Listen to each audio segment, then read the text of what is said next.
எங்களோட ஆனுவல் லீவுக்கு நாங்கள் மன்னார்குடி போயிருந்தோம். மன்னார்குடியில் ஃபண்டாஸ்டிக் அப்படின்னு சொல்லிட்டு ஒரு amusement plus water theme park இருக்கிற ஏரியாவுக்கு போயிருந்தோம். 2 இடத்துலையுமே பயங்கர ரஷ்ஷுங்க. அதுக்குள்ளேயே ஸ்விம்மிங் ட்ரைனிங் கொடுக்குற ஒரு இடம் இருந்துச்சு. செம்மையாக இருந்துச்சுங்க.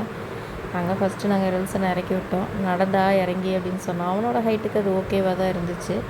நடன்னு சொன்னப்போ நடக்கவே இல்லை. அதுக்கப்புறம் கொஞ்ச நேரத்தில் அவன் நடைய பாருங்க, இங்கே ஓடுறது என்ன அங்கே ஓடுறது என்ன, நல்லா என்ஜாய் பண்ணான்.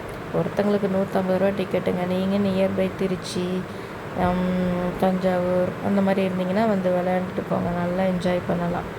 அதே மாதிரி இந்த ஸ்விம்மிங் பூலில் இந்த ஸ்டெப்ஸ் இருக்கு இல்லையா, இதில் ஏற தெரியாமல் இருந்தான் ரில்சன். அப்போ அவங்க டேடி இப்படி இறங்குடா அப்படி இறங்குடான்னு சொல்லி கொடுத்தாங்க. அவனும் கற்றுக்கிட்டான். அதுக்கப்புறமா அவனே ட்ரை பண்ணுறேன் அப்படின்னு சொல்லிட்டு மறுபடியும் அம்மா நான் ஏறி இறங்குறேம்மா அப்படின்ட்டு இறங்கினான். செம்ம ஸ்பீடாக ஏறி இறங்கிட்டாங்க. நம்ம பிள்ளைங்க நம்ம புதுசு புதுசாக கற்றுக்கும்போது நமக்கு ஒரே சந்தோஷம் தானே. அவனோட க்ரோத் அண்ட் டெவலப்மெண்ட் இம்ப்ரூவ் ஆகுதுன்னு பார்க்கும்போது நமக்கு ஒரே சந்தோஷம் தானே. நீங்கள் எப்படி, நீங்களும் அப்படி தானே, உங்கள் பிள்ளைங்க அப்படி இருந்தால் நீங்களும் ஹாப்பியாக தானே இருப்பீங்க. நீங்கள் அப்படி ஹாப்பியாக இருப்பீங்கன்னா ஒரு லைக்கு போட்டு போங்க.